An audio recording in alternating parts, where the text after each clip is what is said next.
Bonjour Simon, j'ai 35 ans, je travaille dans la santé. J'ai habité à Hong Kong pendant 2 ans, quand j'avais entre 28 et 30 ans.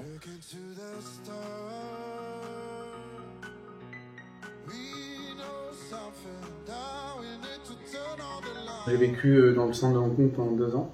Je trouvais que c'était une ville qui était formidable. C'est un premier abord, en fait, c'est une ville dans laquelle tu t'attends pas à ça quand tu arrives là-bas. Et c'est assez exceptionnel parce qu'en fait, pour moi, Hong Kong, c'était toujours la verticalité, c'était toujours, tu vois, des grands immeubles, du brouhaha permanent, et c'est ça. En fait, Hong Kong, c'est 90% du territoire qui est pas habité.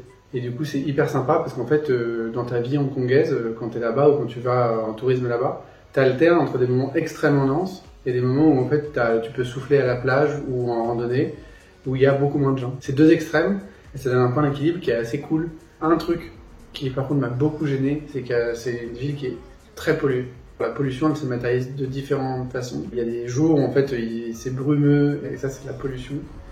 Et tu as une sorte de pollution maritime aussi où en fait tu as des périodes de l'année où tu as ce qu'on appelle la phénomène de mer rouge. La mer, elle c'est tellement pollué et en fait comme c'est dans une sorte de baie, en fait ça se renouvelle pas bien.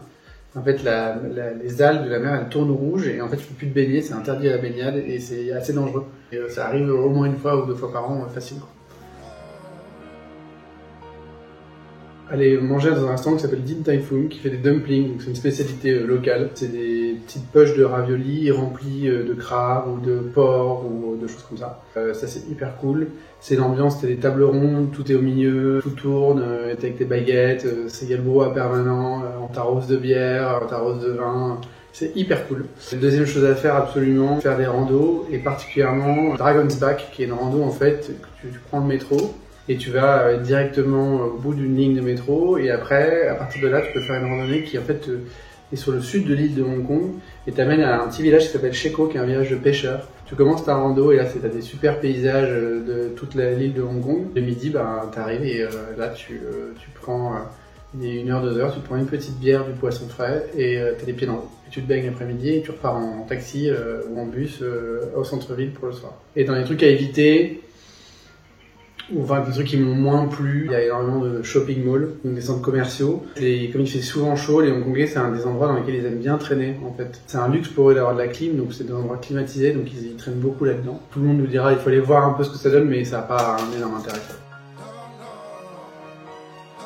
Un truc qui est un peu dérangeant dans la ville, c'est que c'est quand même une ville qui est hyper scindée par plein d'aspects. En fait, Hong Kong, c'est un territoire. T'as deux îles. T'as une île principale, qui est l'île de Hong Kong. T'as une autre île, qui est l'île de Lantau. Et après, t'as ce qu'on appelle les nouveaux territoires, qui sont en fait, qui appartiennent à Hong Kong, mais qui sont frontaliers avec la Chine. T'as beaucoup d'Européens ou d'Australiens, etc., qui sont sur l'île de Hong Kong. Les loyers sont hyper chers. Et tous les Chinois qui ont moins de revenus ou les Hongkongais qui ont moins de revenus, ils sont sur les nouveaux territoires. Et en fait, la ville, elle est hyper scindée, il n'y a pas beaucoup de mélange. Moi, j'avais pas beaucoup de potes hongkongais parce qu'ils habitaient loin, parce qu'ils font d'autres choses que moi je kiffais pas. Et en fait, il y a un gap, un écart culturel qui fait que ça m'a hyper marqué. Tu vois, genre, toi, tu te balades dans certains quartiers, il y a que des Européens, alors que t'es à Hong Kong, et tu te balades dans d'autres, il y a plus aucun Européen.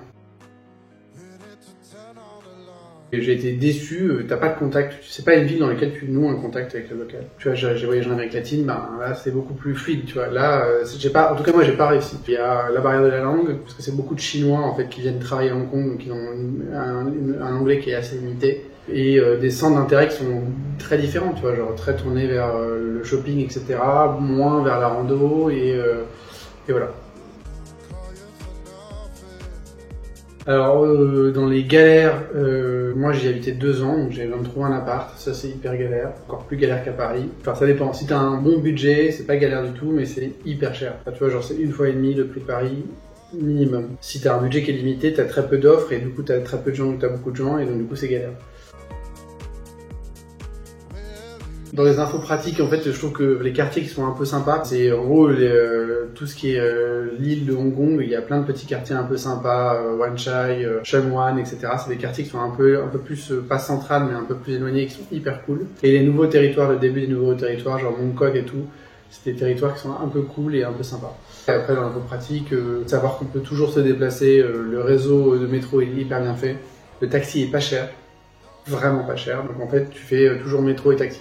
Et l'autre chose, arriver à l'aéroport, et charger tout de suite la carte Octopus. Donc tu arrives, tu demandes une carte à l'aéroport, tu mets 100 ou 120 $, ou 200 $ hongkongais, donc c'est équivalent à 20 €. Tu peux tout payer avec. Donc tes transports, tes chewing-gums, tes clopes, etc. Et ça, il n'y a pas besoin de carte d'identité, c'est une sorte de mini carte bleue. Et c'est hyper pratique parce qu'en fait, du coup, voilà, t'arrives, tu prends un bus, t'arrives, tu fais bim, et hop, t'es parti, quoi.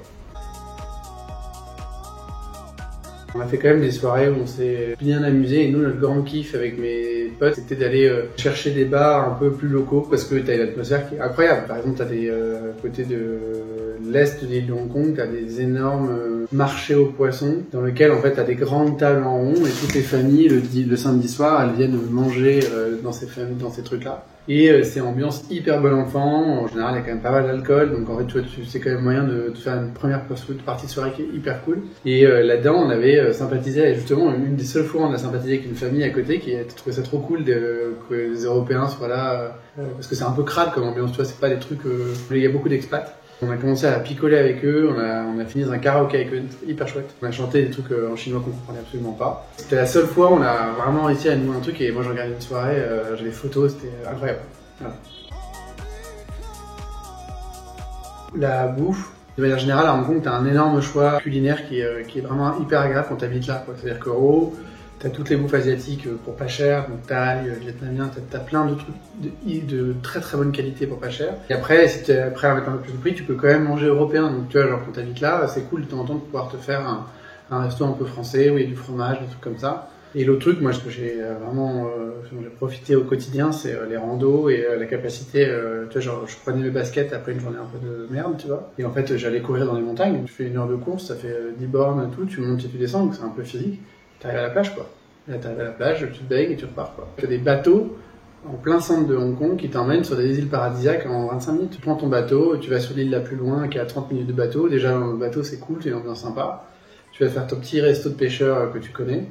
Tu te baignes, etc. Les soirs où il fait un peu chaud, là, en septembre.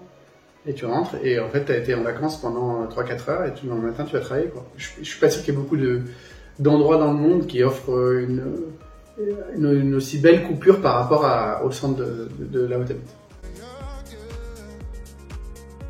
Il y a un truc qui se fait beaucoup à Hong Kong, surtout chez les expats, mais c'est quand même cool. Ça s'appelle les jonques. C'est hyper rodé, donc en fait, t'en as plein.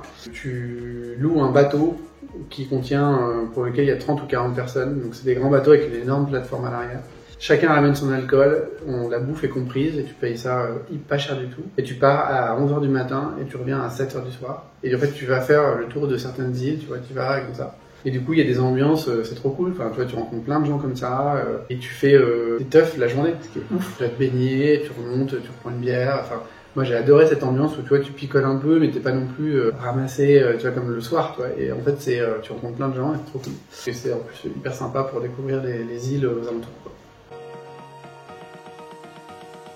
Bah, ça dépend de la période de l'année. Si tu pars sur la période à partir de septembre jusqu'à décembre, c'est la meilleure période, c'est là où il fait 30 degrés, grand ciel bleu, en tout cas jusqu'à mi-novembre, tu vois, il fait super beau. Début septembre, enfin mi-novembre. Donc là, c'est plutôt crème solaire qu'il faut prendre, et il faut pas l'oublier parce que ça tape vraiment fort. Sur l'hiver, il faut quand même, ça pleut, enfin l'été il pleut beaucoup, et donc en fait, faut savoir qu'il y a un taux d'humidité qui est hyper haut. Faut savoir qu'en fait tu changes de t-shirt peut-être 2 fois par jour, ou tu vois, au moins 1 fois par jour, et donc du coup il faut avoir pas mal de fringues parce qu'en fait tu fais 3 pas et t'es trempé, quoi. Donc c'est pas super agréable comme sensation de temps en temps, donc voilà.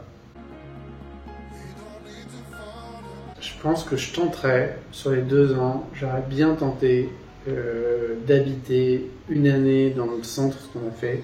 J'aurais fait la 2e année dans un petit village de pêcheurs. C'est largement faisable. C'est que tu te mets dans un village qui est de l'autre côté de l'île et en fait tu commutes chaque jour. T'as plus de temps de transport, mais le soir en fait t'es en vacances. Et ça c'est, enfin t'es vraiment en vacances, quoi. T'as la petite maisonnette au bord de l'eau, quoi. Et ça, j'aurais bien aimé essayer ça.